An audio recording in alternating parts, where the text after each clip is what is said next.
What is up, you guys? This is For the Femmes podcast. I'm your host, Faithlynn, and today we have Miss Jane joining us. Jane, thank you so much. Hello, Faithlynn. I'm so happy to be here. Thank you so much for this invitation. It's a huge honor to be welcomed into the Femme for Mm. Femme community. Yeah, I'm Jane. I am a Buddhist meditation teacher and energy master. I am originally from Utah, from Salt Lake City in the United States, but I actually have been living on the Caribbean coast of Mexico for the last 3 years. So yeah, I've been living here. I'm pretty settled here. And yeah, I mean, my background in Buddhism and spirituality is actually so wrapped up with my queerness. And Mm. my awakening happened the same time that I was coming out. It was all wrapped up in itself. So yeah, that's just a little bit about me, just right off the bat. It's so perfect. When I came across your profile, I was like, oh my gosh, like I need to have her on. Your wisdom is so beautiful. And yeah, I am such a firm believer that like all of this stuff that we're going to be talking about does connect very much with also my kind of coming out journey and realization. So I guess we should just get into it. Where did this journey begin for you? Well, my journey into like my spirituality, or just, I mean, both journeys are together, so I could just tell the Both. story at the same Yeah. time. Whatever you feel like you want to share. Yeah, I think so.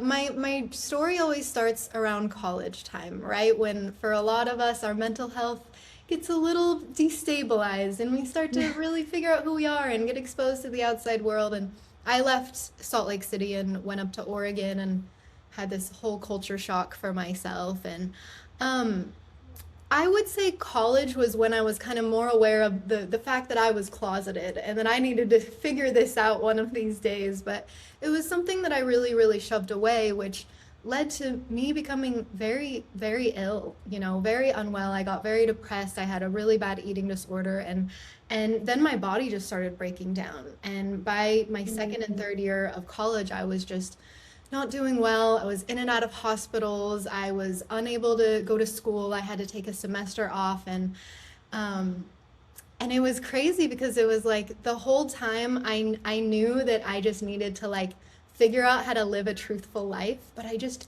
Yeah. didn't know how to do that. I was so deep in the closet and deep in my wounds and deep in my secrets and just so far away from the truth of who I was that it was like how do we even find the will to keep getting through this, Yeah.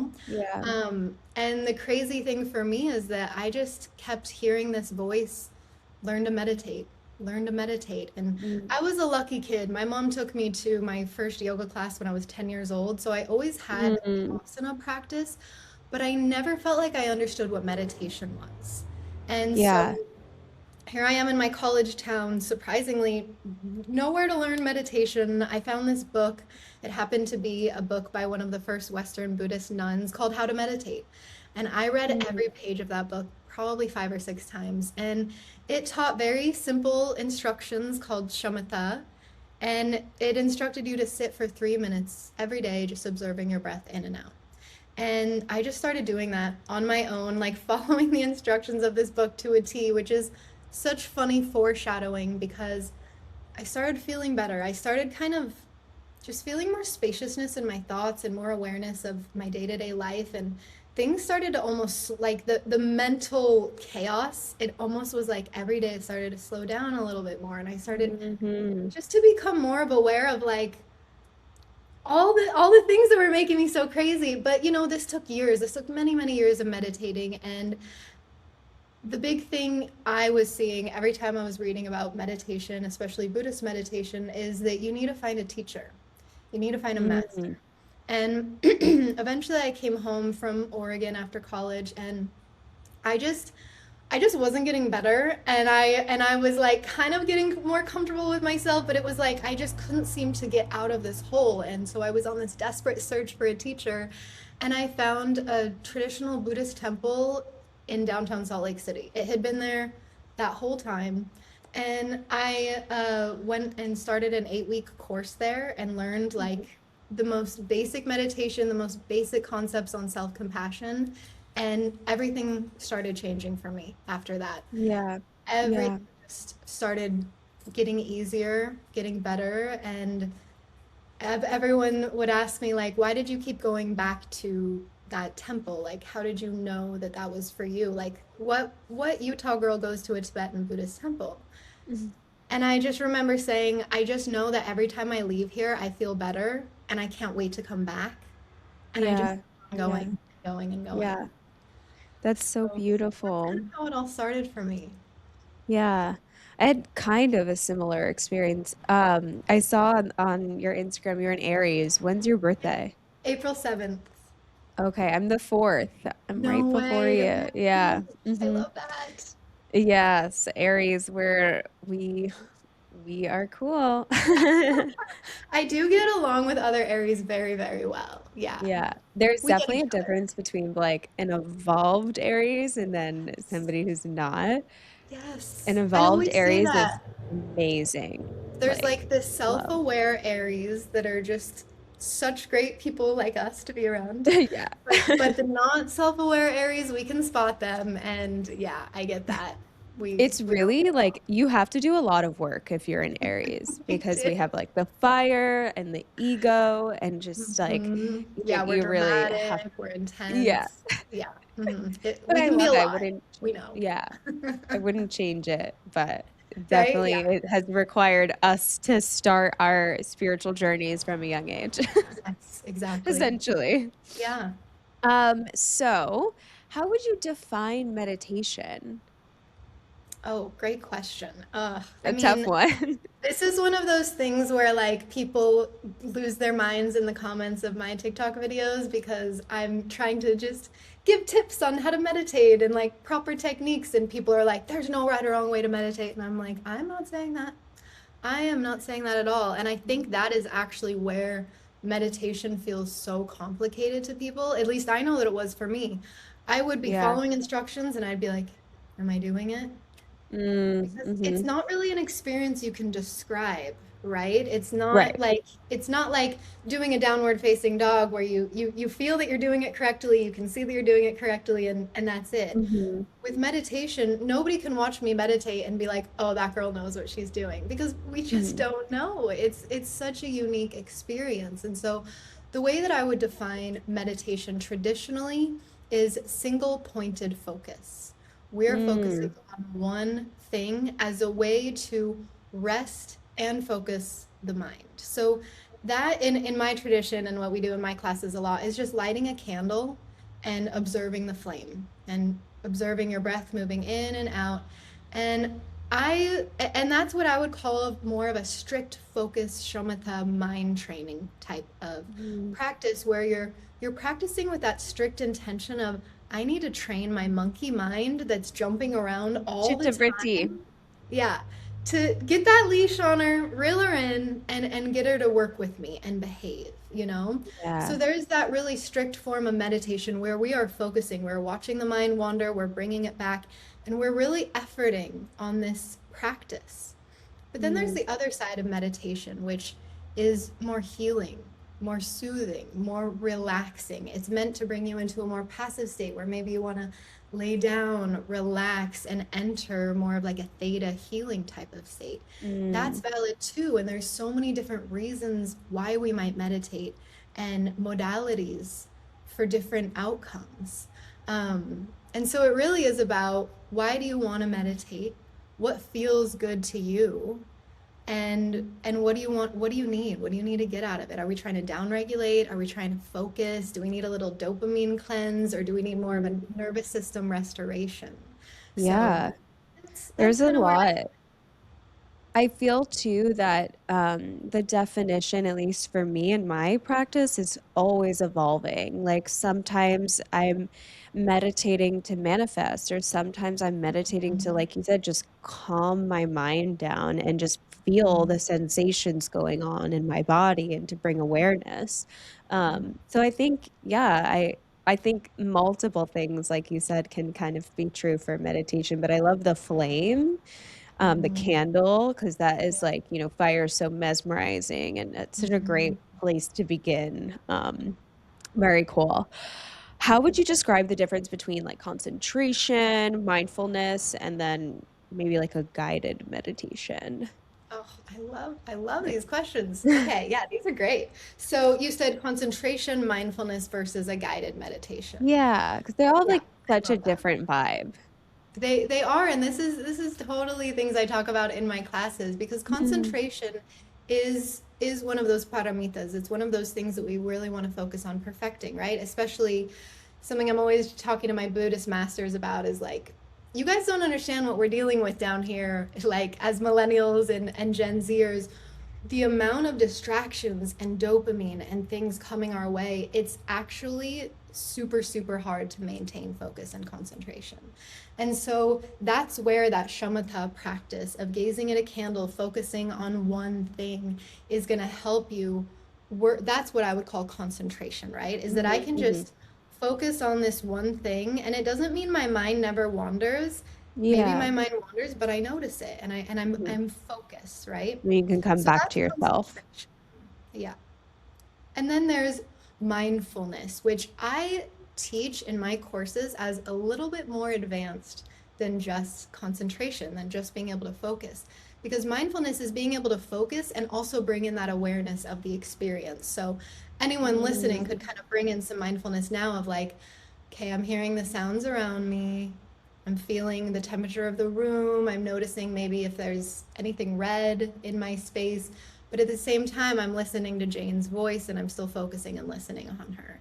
So that's a mhm. lot of mindfulness. That's really keeping your awareness open to the senses, the experiences. And we can definitely have a mindfulness meditation, but I like to think of mindfulness meditations as I'm going to wash the dishes. And with each dish, I'm going to be cleansing my mind, or I'm going to mindfully organize my home and like move really slowly and consciously and mindfully, right? So that's Yeah. kind of what the mindfulness practice is really about, bringing awareness to the sensations and the labeling and the things we're noticing. Or And even that in can the get distracting shower. for yes, I absolutely. love like mentally, sometimes I'm like, oh, I just need to shower to like wash away whatever energy I don't want on me anymore, or like just, Yes. just wipe away the day. It's so powerful.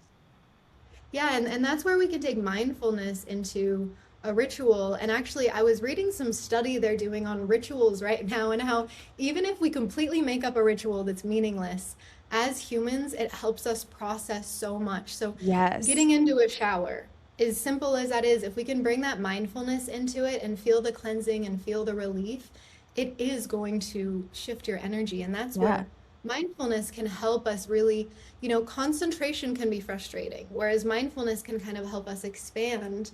But there's a lot to notice. It might trigger that monkey mind to start jumping around again, and then we get overwhelmed, and then we might Yeah. want to come back to concentration.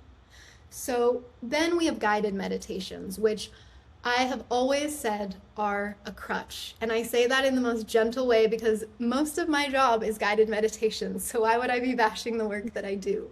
But this brings me back to that desire of being able to focus myself and being able to just sit myself down for 5 minutes to observe this candle flame and guide myself through that practice.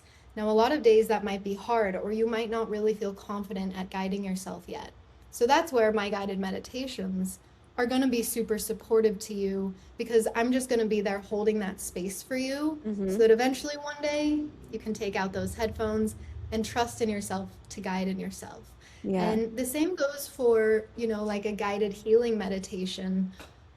Those are really important. I want you to be able to reach for something, hear someone else's voice, relax and be held and be guided. Hmm. And at the same time, I want you to be able to have that self healer sovereignty that, okay, I could rely on someone else, but I also am learning to work with my own inner teacher, my own inner wisdom, and my own inner healer. So Yeah. that's kind of my wrap with anything guided. Thank you. I've Yeah. like typically loved guided meditations to help visualize things. But now, Mm-hmm. within the last couple of years, I noticed, with the phones and stuff, I'm so focused on distracting myself from an emotion that now my practice has become just like me in my mind. I try not to do too many guided meditations now because I'm like, I need to notice what's going on inside of me. I'm so disconnected Yes. from my mind, Hmm. from my body. Like, I just want to sit what's happening inside. And I love that Yes. you brought up the sovereignty because that's something I'm really trying to focus on this year because Mhm. I definitely am the type Mhm. of person where I'm like, oh, I want to learn about this. I want to try this. Like, let me do this Mhm. class and or try this teacher. And I'm like, no, no, no. I have, and we all do have the tools within inside of us. Yeah. Yeah, I Mhm. love that. And you really hit the biggest point that I am always trying to make with my students is I'm not trying to be strict and mean and tell you not to not use guided meditations. Yeah. But if I'm in your head all day or some random person, right, that you're choosing, at what point are you going to let yourself be with your own thoughts, listen to yourself, and have that kind of metacognition of like, oh, I'm observing the way that I think. Interesting, which is, Exactly. what led to my breakthrough of like, oh, I'm living a life of lies and I'm physically Yes. dying. Yeah. I'm Like you wake need and to then meet we have that wake yourself. up. You need to meet Mm-hmm. yourself, Yeah. and nobody's really, or not, I shouldn't say that, not nobody, but a lot of people, I think, were finding it hard to sit with themselves, and it's just progressively, unfortunately, getting worse. But I do feel Yes. like there's like a newfound, we're kind of entering this new spiritual age, which I'm like really excited Mhm. about, and I'm noticing this collectively. So who knows? Maybe this is the beginning of a new era. Yeah, we're seeing a rise in like analog trends and more types of analog, like hands-on. And for me as a meditation teacher, even though so much of my work is online, that's what I'm pushing for, the more that we can just unplug from everything and learn to r- teach ourselves that we're safe in our bodies. You're Yeah. safe with your feelings. You're even safe with the crazy ass thoughts that are going on in your head. Chances are you're safe with them, and that's kind of the biggest thing I'm trying to teach through my work is that you can sit with yourself and be safe in your body through anything. And we don't need to reach for technology or gurus on Instagram or really anything outside of ourselves to Yeah. feel better. Correct. Like when I was younger too, and working through getting my mind out of survival mode, I always Mhm. just wanted to distract myself. And I finally realized that I can handle it. I'm like, no, I got this. Mhm. I don't need to Mhm. worry or rely on something else to get me through a difficult emotion or a Mhm. difficult time. How do you recommend somebody find their meditation technique? Oh, I love this. Yes. I mean, this is something that I'm pretty passionate about actually because being in this Buddhist lineage I have been for the last decade now, I was raised with a very, very strict tradition. Like, Hmm. this is how you do it. Hmm. Like, just do it and do it this way. And I did not want to represent that as a teacher for my generation, who's carrying these teachings. I did not want to bring that kind of classroom vibe into my classes of Hmm. this is how you do things. And so what I like to do is teach literally every style that I can. So my style as a teacher is shamatha, which is the example I gave of gazing at the candle. I Amazing. do have a course. It's very popular. It's called Meditation Mastery, and it's 6 weeks. And each week you are learning 3 new modalities that are underneath a different topic. And so obviously, the first one is going to be focus. You can gaze at a candle, you can listen. A lot of people really like resting their ears on the sounds around them or turning on tones, binaural beats, something like that. You can use smells and just focus on your sense of smell, your breathing. A lot of people like to count their breath. That's really common in my classes. But there's also movement meditations, like qigong or walking meditations, walking barefoot, indoor, outdoors. Visualization meditation is a huge part of my practice as a tantric Buddhist. I think that they're very powerful, especially if you want to, visualize something as simple as light flowing through your body or visualizing yourself just radiating light out to everybody. It's so simple. And there's just so, so, so many ways to practice that what I was doing was kind of going to sit with any teacher that I could, just everywhere, you know? I was on my desperate search and I was learning just all, you know, there's just so many traditions out there. There's so many modalities, there's so many styles. And I think for those of us who are young people living more secular lives who just want to keep things simple, I would go for the really analog mindful practices Mm. of, you know, sitting on the ground, sitting on a meditation cushion and focusing on something simple like listening or observing, Yeah. I think and it's such a nice exploring. blend as well for people living amongst these times to be able to sit with stillness, but then again, also have their mind be aware of what's going on. Because I feel like we are losing that awareness because we're so connected to the phones and technology, the Mhm, screens. mhm. Um, is there a specific position or posture you recommend for the most effective meditation? Yes, there is. You know, as a yoga teacher, this is something I talk about a lot because I was not really instructed by my masters on how to sit properly, and I hurt my knees so bad. It was this whole drama on my first retreat Mm. because I thought that sitting through pain and sitting like full lotus, cross-legged, flat on the floor was like the thing to do as a beginner And Buddhist, we're which is one of Aries, so my we're like, let's take it to the right. extreme. We No, can do exactly. it. I was like, another hour, Yeah, I'm in. yeah. I'm like, the Like, more suffering, the yeah, mean it means it's working. exactly. Yeah, and that's the thing is that I still am in this lineage. I'm actually the church secretary of the organization now. Mm. And you know, it's these men and these kung fu masters and these strict, you know, older leaders who are like, you're gonna sit perfectly still. And so again, as a teacher, that's not something I want to pass forward. I want to pass forward learning to sit properly in your body in a way that really supports you. And I like to compare it all to a yin practice. Mm. Have you ever done a I yin yoga did a yin practice? class this morning. Good for you. Love Yes, yin. I am a yin teacher. I teach just two classes here in town because I Love love it it. so much. Yeah, and you know what we're teaching in yin is using props to set yourself up so that you can totally Mhm. relax. And if you're a beginner meditator and sitting cross-legged on the ground is just miserable for you, that's going to be your first barrier of your meditation is your body. So if we can, I always say first thing you got to elevate the pelvis off the ground. Sitting on a folded towel, blanket, cushion, whatever it is, I don't care. Just get that pelvis off the ground a little bit. The knees might not open all the way, and so we can put bolsters, cushions, folded pillows under the knees. We could even wrap a whole strap around the knees until the knees are able to open easily. We want to make sure those ankles are not crisscross. We want left leg in, right leg in front. No portals are being interrupted for that flow of energy. And I always recommend tilting the pelvis forward so that that natural curve of the spine is coming upward. Now, I do have a TikTok where I'm getting absolutely attacked for suggesting that people sit this way because you should sit comfortably. But the way that I'm sitting right now, as I'm kind of modeling for you, my subtle channels are open. All seven chakras are flowing. My right and channels have room to breathe and to move, and I can really connect to the earth under me, the universe above me. Portals are open, energy's flowing.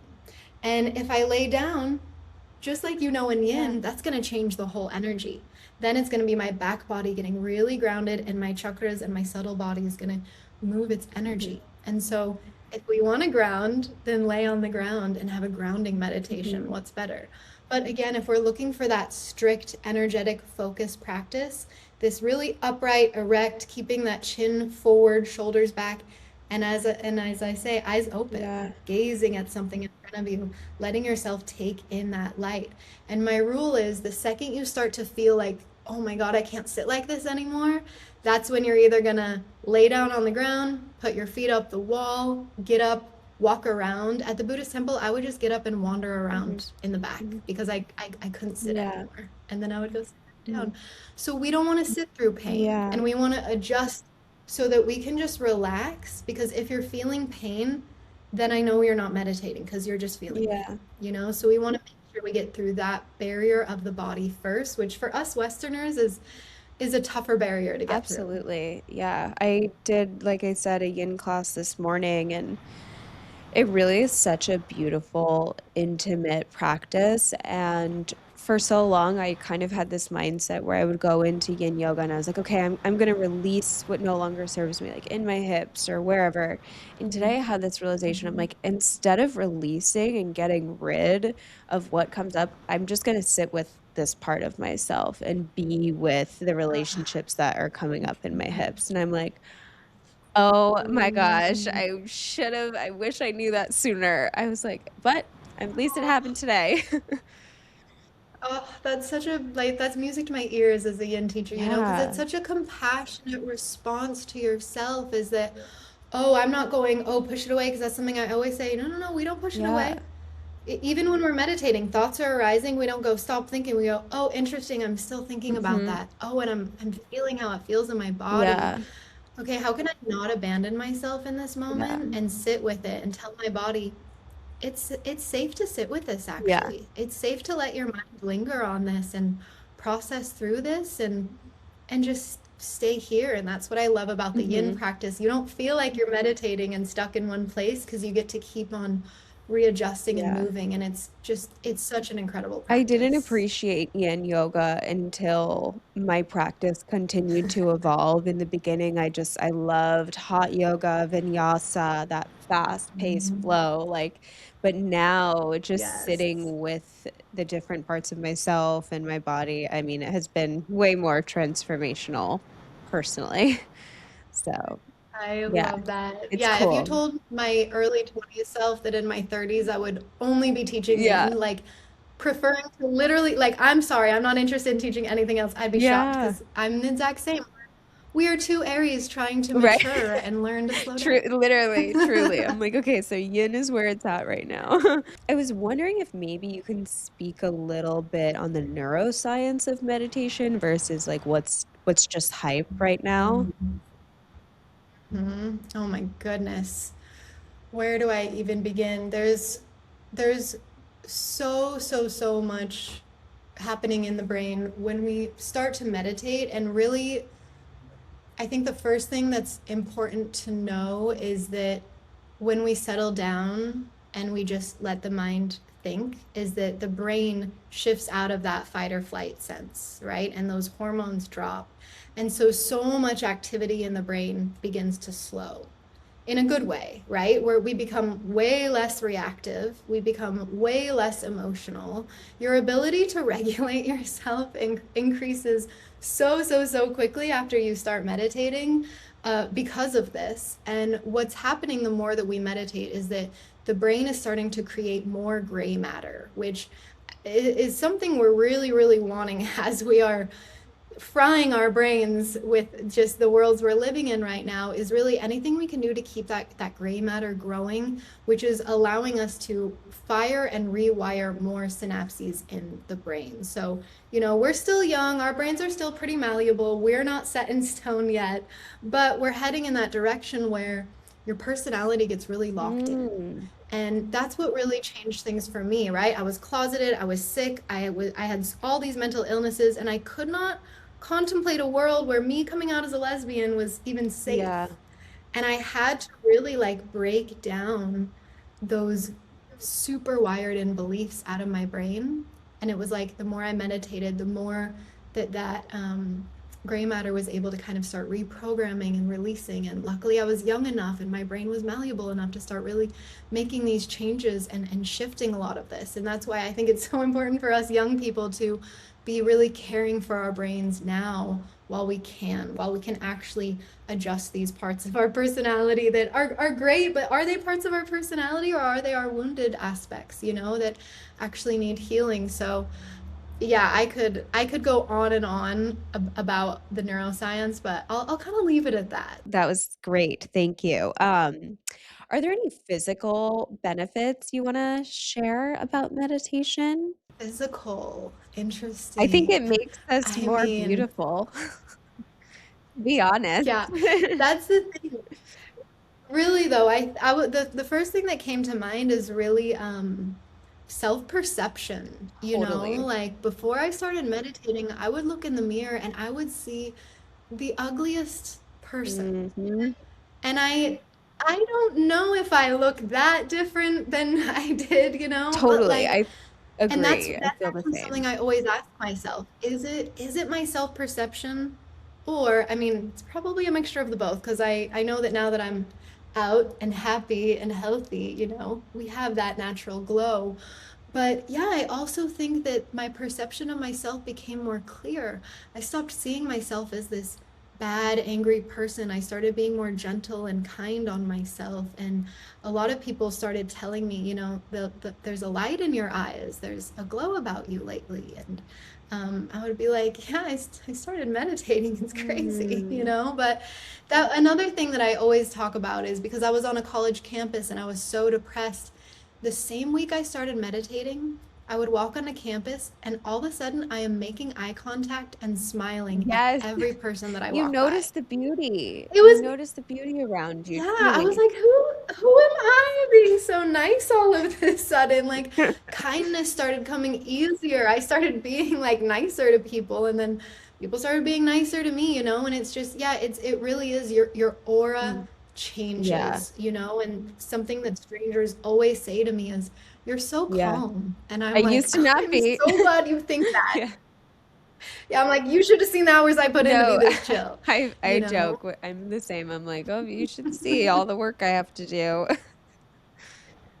Yeah, right. This is a natural, Yeah. actually. Okay. Another question is, how would you assess a student's readiness for meditation? Interesting. Yeah, I think that's something that I am always curious about because so much of my work is online and I can't know the mental state of my Hmm. students, right? Because for a lot of people who maybe have a lot of trauma or a lot of mental instability, something like a mindfulness meditation where we are bringing our awareness to all of the things that we're hearing and seeing and smelling, that could be really Yeah. overwhelming to people. That could get someone to get right up out of my class and be like, that Yeah. was too much. And so that's where really dipping our toe into things, and I mean that very literally, that, you know, when we are going into a new meditative experience, we can kind of energetically just let a little bit of our energy into it. Just kind of just sit in it for a moment, you know, make sure that it's feeling comfortable to you. And I think the important thing here on what you're asking is, you know, I've gotten a lot of questions over the years from students saying like, I did your course, I need something more Hmm. advanced. And I'm like, what do you mean by more advanced? Like what exactly do you, you know, like are you doing the practices every Yeah. day? Because I'm prescribing 5 minutes a day of meditation. So if you need something more advanced, make Yeah. it 10. If that's not enough for you, make Yeah. it 20. You know, and for me, like even though I do these super advanced tantric Buddhist rituals, my daily meditation routine is still the same as it was when I was 19. It's not 3 minutes anymore. It's, you know, closer to 20 or 30, but I'm Yeah. just sitting, breathing, observing my breath, you know, and when we're wanting to go deeper into something, it's always about, you know, why are you wanting to go deeper? What is your intention there? And I think, you know, sometimes with a client, I'll be like, oh, we are ready for some inner child healing. Like it's time. Or we are ready to open Akashic records. Or we are ready to do like a full Reiki nervous system reset. You know, that's something I can do one Hmm. on one with people as that guide. But if you're on your journey on your own, I'm always going to say find a teacher that you trust. Find a very simple modality that works for you, that feels good to you, and try to just stick to Yeah. mastering that for many years. And if you start to feel called towards something else, really listen to yourself. Unfortunately, I live in the land of Tulum where spiritual tourism is very extreme.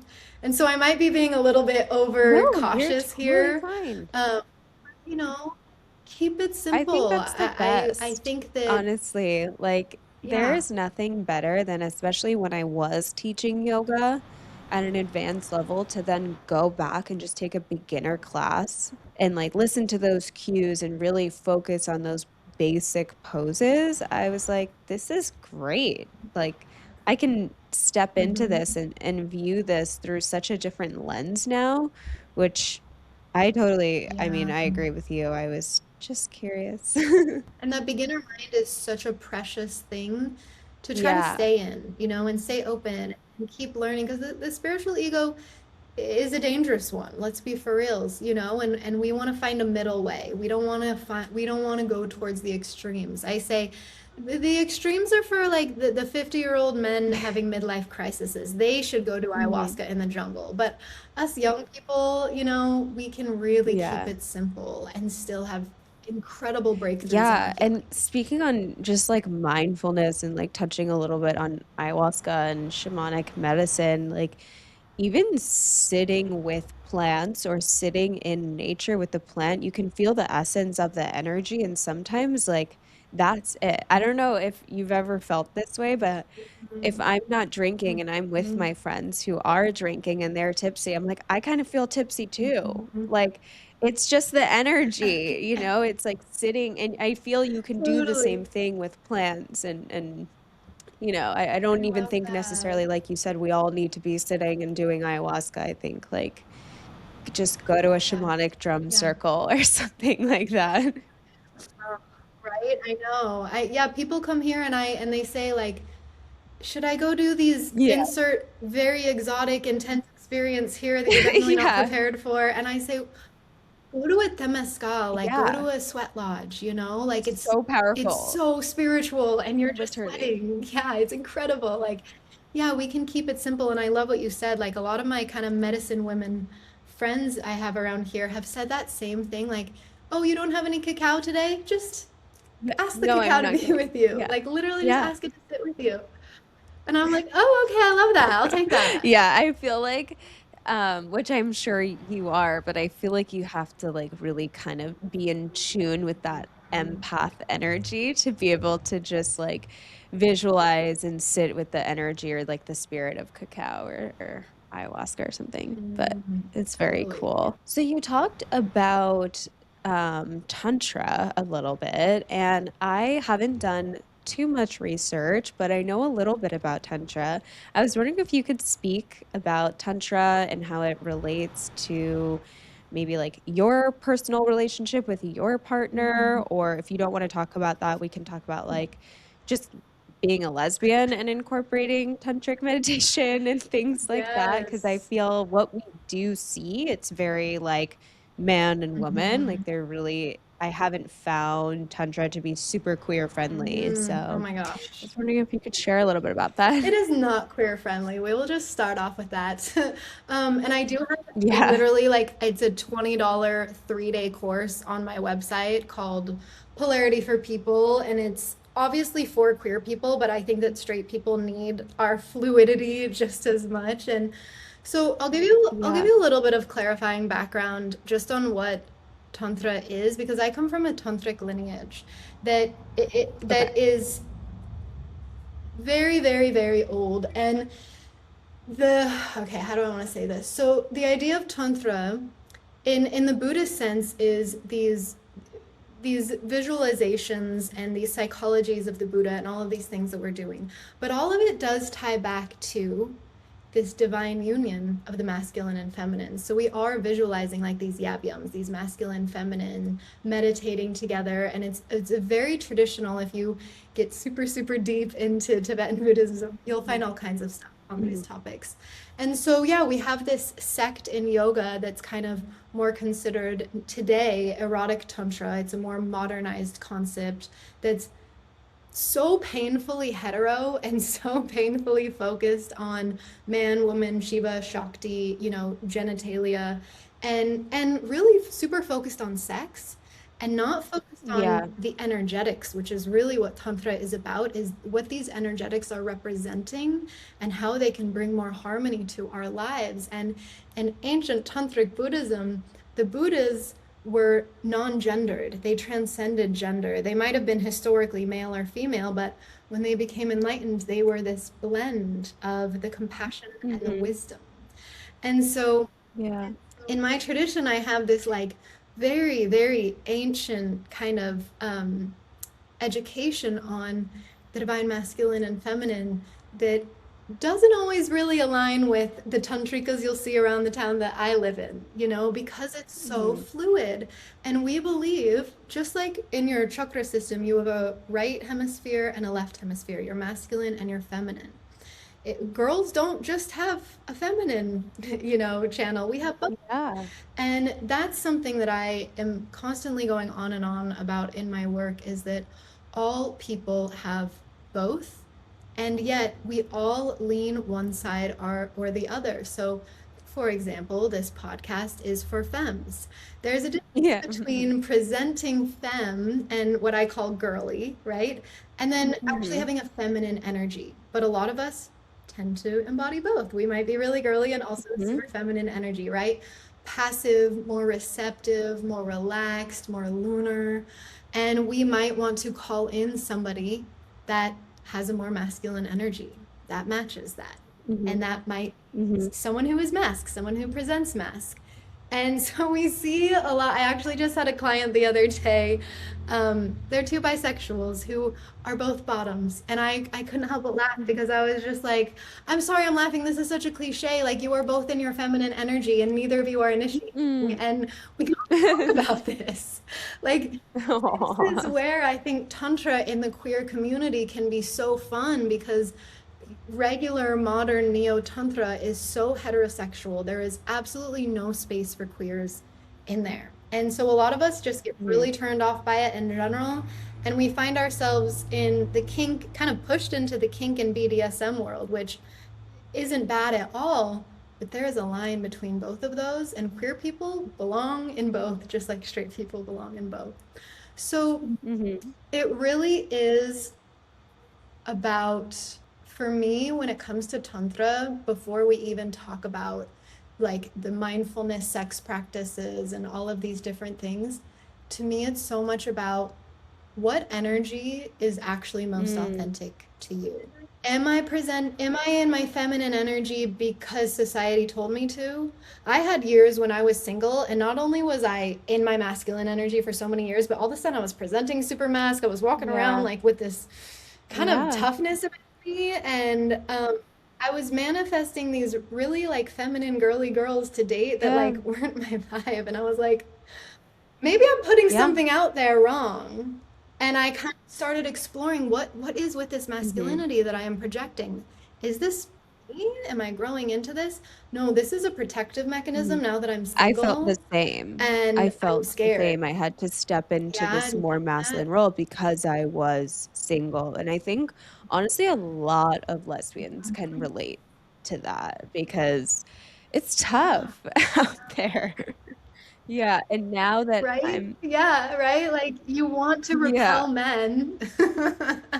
You want to feel Mhm. safe in your And now that body, I have my partner, I Um, feel like, oh, I'm myself again. I'm my feminine self. I'm like, oh, I can be my soft self. I feel safe to do that. And it feels so good. But I didn't really realize, honestly, like that I was trying to present more masculine at the time just to feel safe and protect mhm, myself.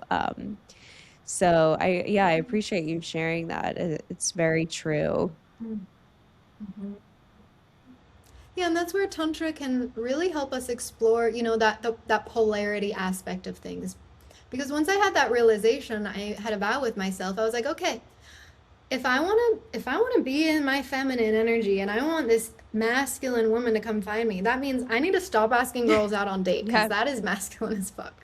I need to stop flirting with girls. I need to stop going up to them and talking to them. I need to start relaxing and being beautiful and being cute and not Yeah, chasing yeah. girls. Like, what am I doing? And I just made that commitment to myself, and I ended up getting pursued by just the most divine masculine Mm. energy of a person, and we're Oh, coming up on a year in a month, and this last year of just like finding my yeah, femininity again and like yeah. kind of melting into it, and like even just that feeling of like someone else is looking out for me, someone else is being strong for me. I can relax. That is I think it's so important for queer folks in really fluid relationships to have these conversations because also my mask butch girlfriend doesn't want to be treated like the Right. man in the relationship. She's still a girl, she's still a princess, and I Mhm. still need to take care of her. So we don't want to fall into these gender roles that the heteronormative Exactly. patriarchy put on us.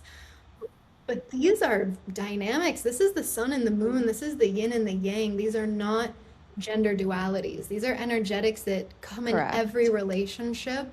And and I just, to jump ahead to, the real point of your question, when we can kind of figure out this energetic polarity in our relationships, that leads into our Hmm. sexuality so much. It's just so much because that energetic translates into the bedroom as well of giving and receiving and feeling confident in Yeah.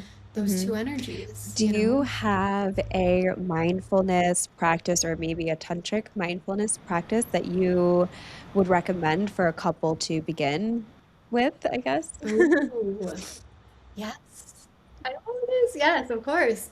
Or it doesn't have to be tantric. It could just be a couple's mindfulness Yeah. practice.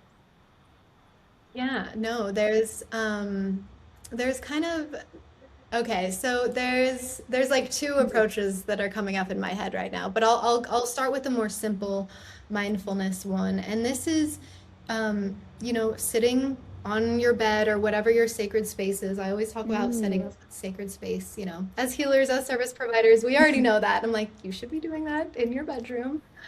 Setting up that sacred space, all of the senses are activated, smells, tastes, everything. Comfortable clothes. We start clothed, and we can sit on the bed facing each other, cross-legged, Mhm. not even touching, but just eye gazing, right? And they say to look into the left eye, but with your partner, you shouldn't even need it. It should just be easy, right? To just gaze into their eyes and follow yourself breathing in and out. And what we can do to kind of get into flow is kind of a synced breathing with each other. So while I'm breathing in, she's exhaling. While she is breathing in, Mhm. I'm inhaling. And so that we can start to kind of have our breath Mhm. starting to flow with each other. And that right there is kind of that harmony that you're starting with, Yeah, right? That synchronicity and flow, just like that connect. being present and here with each Mhm. other. I mean, that's a beautiful way to begin the Mhm. day, to begin an intimate experience, everything. Yeah, exactly. And just letting Mhm. that be the beginning and taking it, making it a mindfulness practice. It's such a sensual experience, right? To just be aware of all the senses, the touch, the taste. We love to bring snacks in, we love to bring different oils in, anything to Mhm. create more sensation in the experience that's soft and gentle, loving, consensual, all of those things. And letting that, practice mindfully take its course. Maybe eventually we start holding hands or holding just one hand or eventually and so what we can do here that the neo-tantrikas won't tell you is decide who's Mhm. the queen for the day.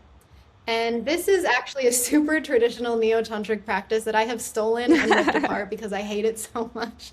And it's called King for a Day.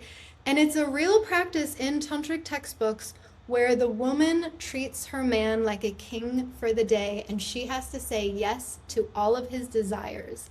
And it is a practice to help the feminine energy learn to say yes instead of no to her king. It like pisses me off just telling you about it. But of course, I've studied so much Right. Tantra because I wanted to learn about this. And then I'm reading these things and I'm like, this is insane. This is horrible.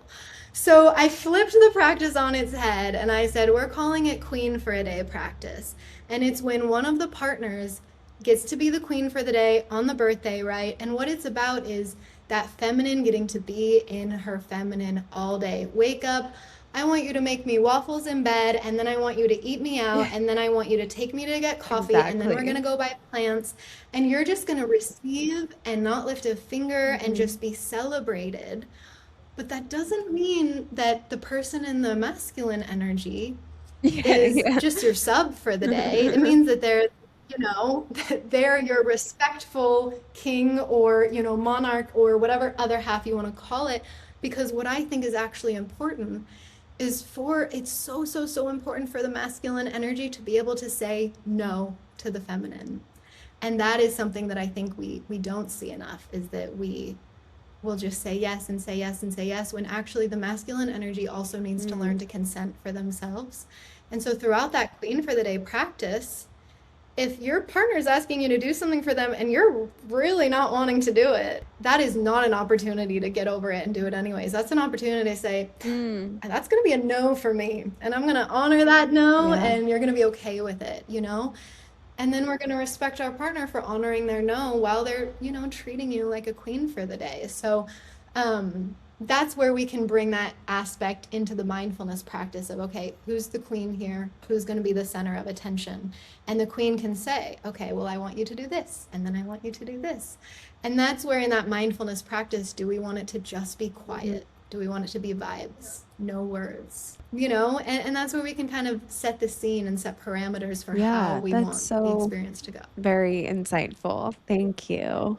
What is the most important thing you want listeners to take away from this episode? Mm, Or your intention, I guess, mm, too. Either one. yeah, yeah. I mean, wow, it's so nice to be in a space where I know that the listeners are our community, and that like they Yeah. get it and they know us, because um I am very isolated down here. I don't have a lot of lesbian friends, and I'm learning how important that community is. So thank you for Oh, creating this space. I wanted to make sure mm, that I said that because it's important, I mean, especially with us who identify as femme, like when I came out, nobody yeah. believed me because I was a girly girl my whole life. And I was like, doesn't that make sense? I was a girly girl. I Yeah. loved girly things. Like, I no, anyways, I I'm getting totally off point. agree. I'm like, wait, doesn't that make me more gay if that's the thing?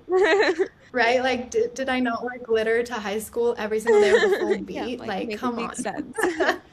um, yeah, and I think that this is something I talk about a lot with my girlfriend actually, is that her experience of like homophobia is not the same as my Yeah, experience, totally. because people see her and kind of treat her Mm, like a dude, and she's kind of going to be safe in that sense. And for me, people see me and they see it as a challenge of like, oh, that girl thinks she's a lesbian, let me change that for correct. her.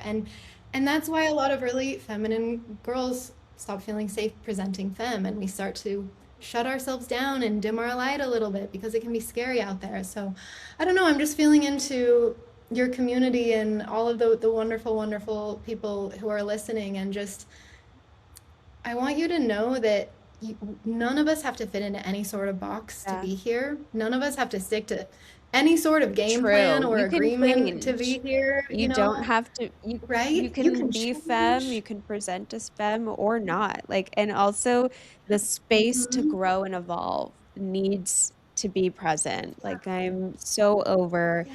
the box that sometimes the community can unintentionally, I think, place on people. There needs to be Mm-hmm. room to grow and evolve and find yourself because if I didn't allow myself to grow and evolve, who knows? I still would have been wearing boy clothes and like protecting myself. Now I feel more of myself and safe because I allowed that space.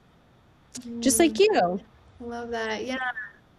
Yeah, for me, like my coming out was my spiritual journey. Like it was in the Buddhist temple, in a meditation, that I was like, oh my God, I need to accept this, admit this out loud, or my life's going to fall apart anyways. But I was like finally strong enough to Yeah. deal with it. But it was like, once I came out and kind of every illusion anyone ever had about me was shattered and I got to start from scratch, I realized how fucking dope it is to be queer, because no one gets to make rules Yeah. for you anymore, and you get to be like, hey everyone, fuck you and the person you tried to make me Yeah. into.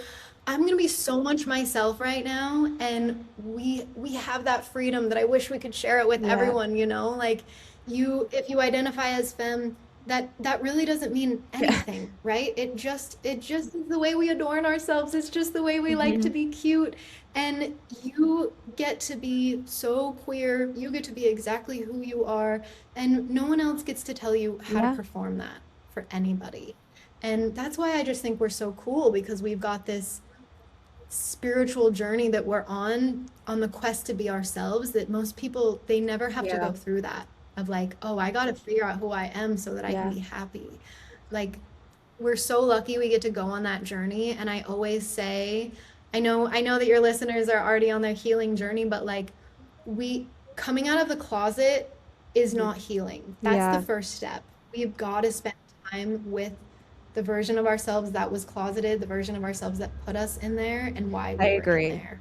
And we really got to Yeah, unpack that. I Yeah. had a lot of unpacking to do, I think especially when I first came out, and that's not to say like, oh, you shouldn't feel confident in yourself when you come out. It's just you really are just beginning Mm. this journey and Oh, yeah. yeah, I had same. no idea.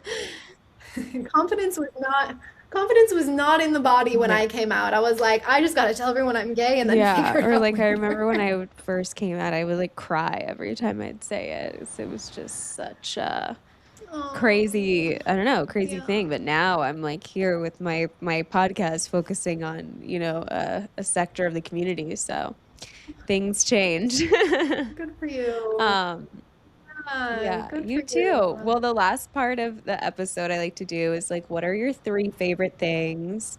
It could be a book you're reading right now, one of your own like meditations, could be anything. Your three favorite things. Oh my goodness, my three favorite things.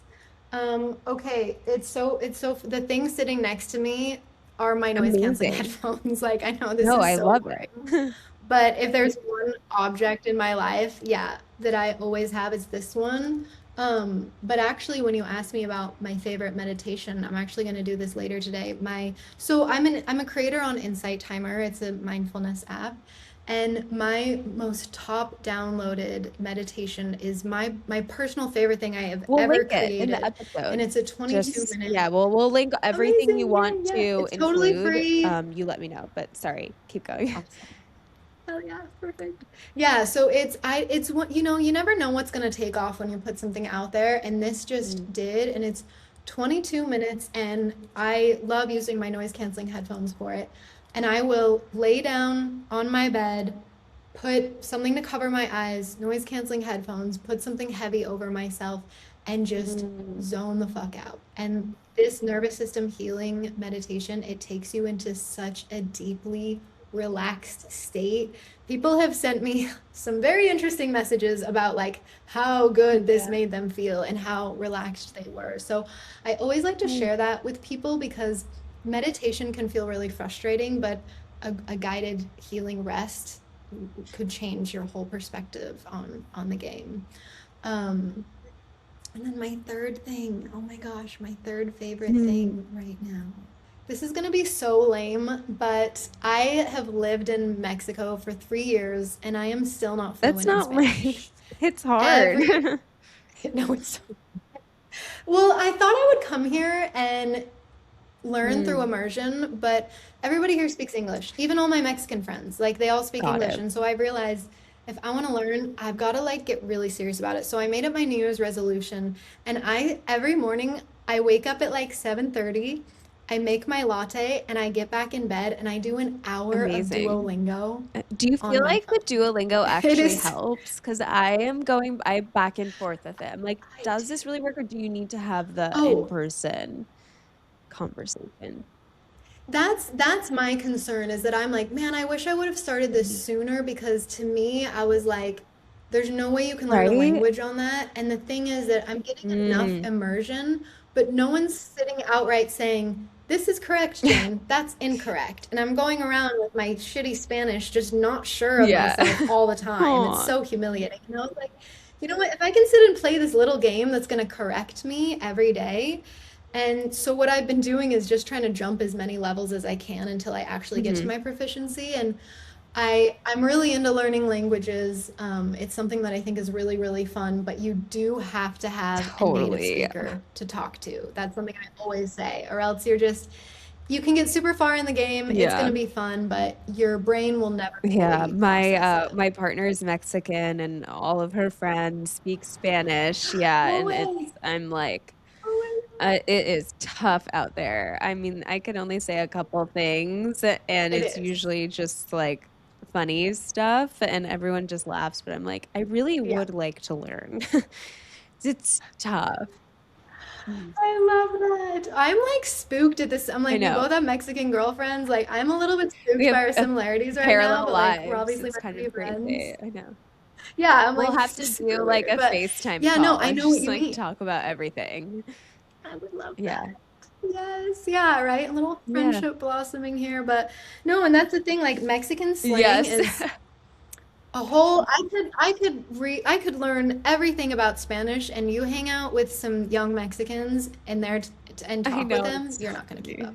And I just go, oh, no I was mames, gonna say güey, no qué pedo, mames. güey. Like I just like, yeah. If you just say no mames, they will think you're Yeah, fluent, it's and you will be perfect. I in. love that trick.